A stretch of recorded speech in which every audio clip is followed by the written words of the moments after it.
Здравствуйте, и с вами снова Оксана Теремова. Сегодня у нас специальный выпуск, мы решили подвести итоги, касающиеся финансирования. Мы получили очень много вопросов, связанные с финансированием. Конечно, у каждого своя личная ситуация, у каждого свой личный концепт. Но давайте подведем итоги, что мы выучили за последние 2 месяца. И как можно избежать потерю 1000 евро, выбрав правильную стратегию. Начнем с первого.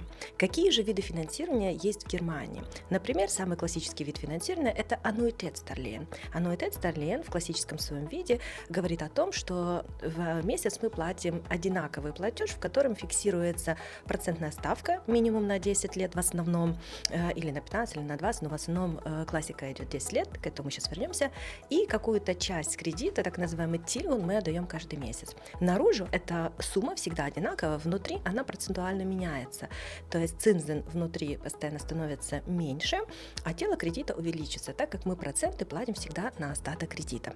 Подведем черту, вернемся, еще раз повторим. То есть классическая версия аннуитетс кредита говорит о том, что мы каждый месяц платим определенную сумму, в которой мы имеем оплату процентных ставок всегда на остаток кредита, который в реальном времени у нас остался, и тело кредита, который мы решили платить. Начнем с этого примера. В каких случаях рекомендовано делать максимальную отдачу тела кредита, и в каких рекомендовано посмотреть, а что же выгоднее, помедленнее отдавать тело кредита, если мы можем списать процентные ставки, и параллельно разработать концепцию, где мы используем дополнительные накопительные инструменты, которые будут нам позволять увеличивать наши средства намного прогрессивнее, чем просто отдавать тело кредита. Пример. Молодой парень, в прошлых выпусках мы много приводили таких примеров, где дети моих клиентов уже имеют свои квартиры, и после аусбильдинга или после дуали студиум, что очень часто бывает, они в процессе уже копили либо в Bausparvertrag, либо в фондс, либо в какие-либо другие виды инвестирования, где они использовали тоже государственные программы. Вот последний пример мы брали с Bausparvertrag. Когда начали работать, смогли взять свой первый кредит и купить инвестиционную недвижимость. В этом случае таким клиентам хотелось как можно меньше инвестировать в месяц. И, естественно, при правильном планировании было интереснее сделать минимальную отдачу тела кредита, так как у них еще впереди как минимум 35-40 лет рабочей жизни, где они могут пользоваться своими налогами, чтобы оптимировать их благодаря этому концепту, и они никуда не спешат отдавать этот кредит супер быстро, и имеют средства, чтобы жить и наслаждаться жизнью. Как только мы получили кредит, мы можем разработать систему таким образом или концепт таким образом, что этот молодой человек инвестирует минимальную сумму в месяц, списывает максимально или оптимирует максимально свою налоговую базу и благодаря этому делает что-то для своего будущего.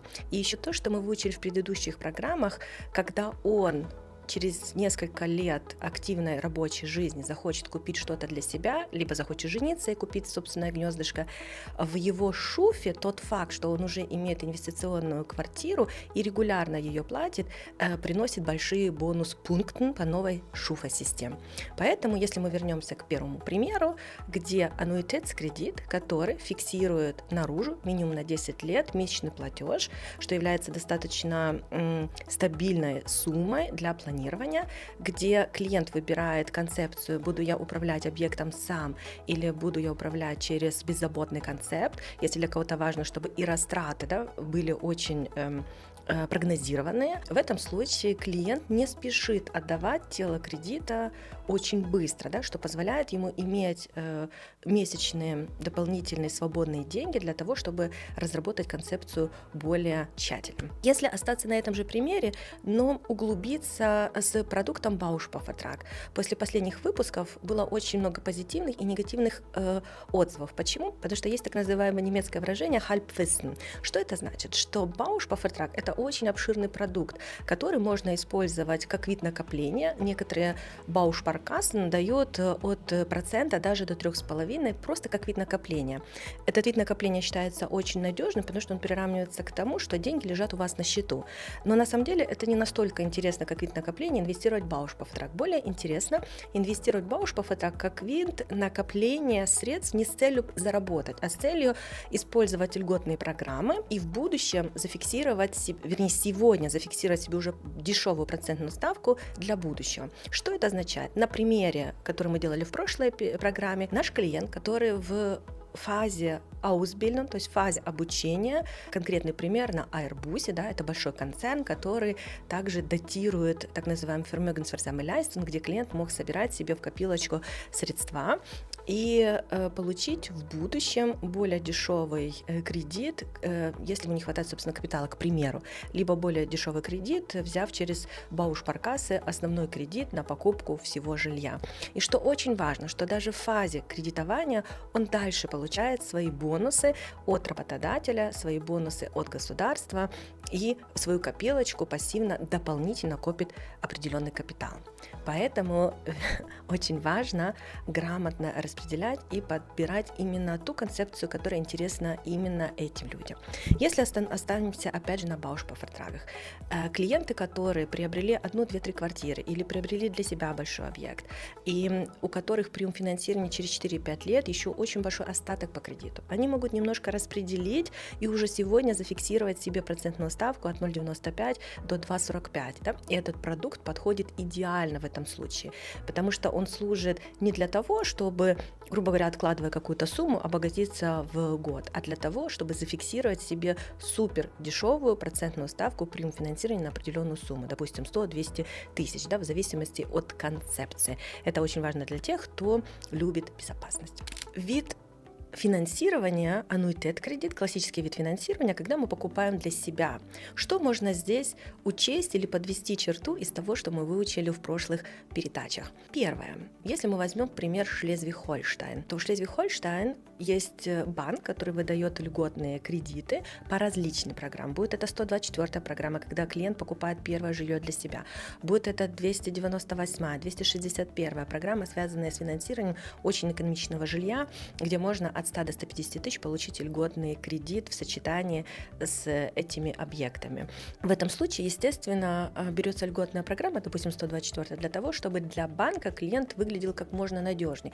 При покупке своего жилья многие хотят взять как можно меньше кредита. И в этом случае комбинация с льготным финансированием, где процентные ставки в зависимости от программы, когда клиент берет для себя, можно даже совместить несколько программ, позволит взять по более дешевым процентным ставкам, так как мы не можем списать, и побыстрее отдавать этот кредит. Еще очень интересное сравнение, которое вызывает очень много дискуссий. Зачем брать для себя кредит mit Tilgung aussetzen? Мы обговаривали в прошлых передачах, что когда берется кредит, где вместо прямой отдачи тела кредита мы копим параллельно либо в Bausparvertrag, либо в какой-либо Lebensversicherung, называется как Tilgung aussetzen.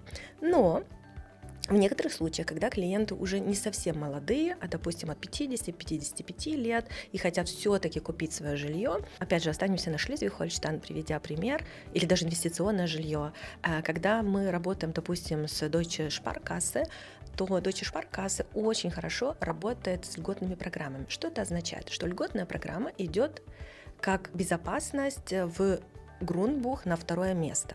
Кто знает, Grundbuch распределен по отделам. Да? В первом отделе мы видим, кому принадлежит объект, во втором отделе мы видим все обременения этого объекта, и в третьем отделе мы видим все обременения, связанные с финансированием.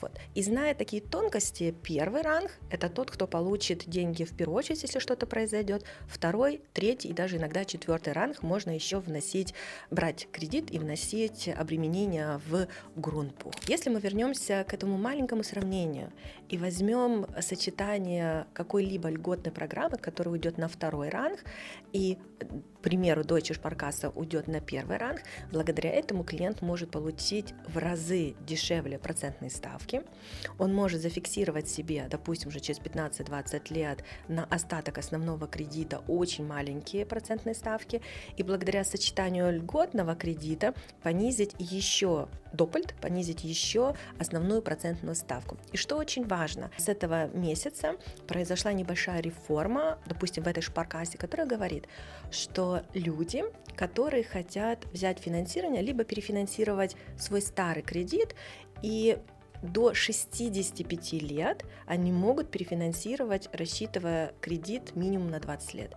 То есть, к чему мы пришли?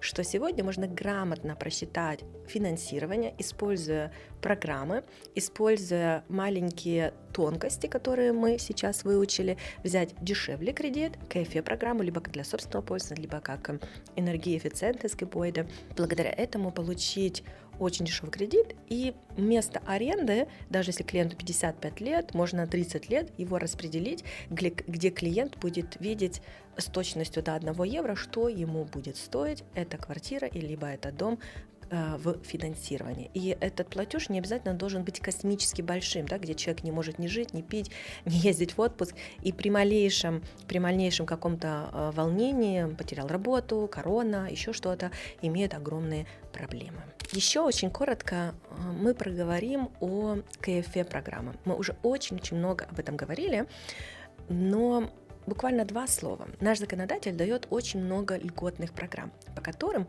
мы можем полностью отреконструировать наше здание, которое станет энергосберегающим в зависимости от возможностей, допустим, от 85 до КФЕ 40.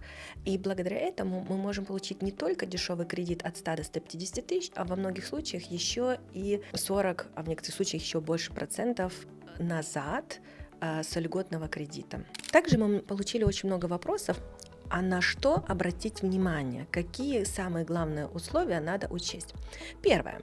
Не в зависимости от того, выбрали вы аннуитетскредит или выбрали вы даже Mietbausparvertrag, очень многие Bausparkassen разрешают делать так называемый Sondertilgung, да, потому что мы знаем, что когда мы заключаем кредит Mietbausparvertrag и делаем его как Tilgung aussetzen, это значит, наша сумма, которую мы взяли, остается первые 10 лет без измены. Но многие не дочитывают в договоре пункт как Sondertilgung. Это означает, что Bausparkasse делает еще как третий Baustein, как третью возможность, что кроме того, что мы отдаем наше тело кредита не напрямую, а в Bausparvertrag, мы можем параллельно при желании еще и отдавать само тело кредита. Это такая как более расширенная программа. И практически многие шпаркаssen это позволяют. И Бадыния Deutsche Sparkasse, и БКМ позволяет это делать. И, допустим, Wüstenrot, это вообще классическая шпаркасса. Надо просто почитать в договоре, в условиях, если этот пункт, так называемый Sondertilgung, в договоре. В классическом аннуитет-договоре в основном Sondertilgung присутствует практически всегда. Есть некоторые шпаркаssen, допустим, такие как Haspa, это гамбургская шпаркасса. При инвестиционных объектах они не очень любят этот пункт включать автоматически, поэтому если он для вас важен, вы должны это обговорить со своим консультантом. А в основном в 90% случаях 5% это классика как Sondertilgung. Что это значит? Что вы можете дополнительно каждый год, один раз в год до 5% гасить свой кредит внепланово. Это не несет никаких штрафных санкций, просто у вас кредит уменьшается на 5%, и, естественно, внутри платежа в аннуитетсрате вы платите цинзен уже на остаток кредита, и таким образом эта сумма уменьшается внутри, а тело кредита увеличивается. Следующее, многие путают Vorfälligkeitsentschädigung выражение с Bereitstellungszinsen выражение. В чем разница? Что такое Vorfälligkeitsentschädigung? Если мы взяли кредит, допустим, на 10, 15, 20, 30 лет Zinsbindung. В этом случае первое. Законодатель говорит, что без разницы, на какой Zinsbindung вы взяли кредит, вы можете его через 10 лет и 6 месяцев перефинансировать, не в зависимости от того, Mietbausparvertrag, Annuitätsdarlehen, Miettilgung aussetzen. Первое, по закону вы можете это делать.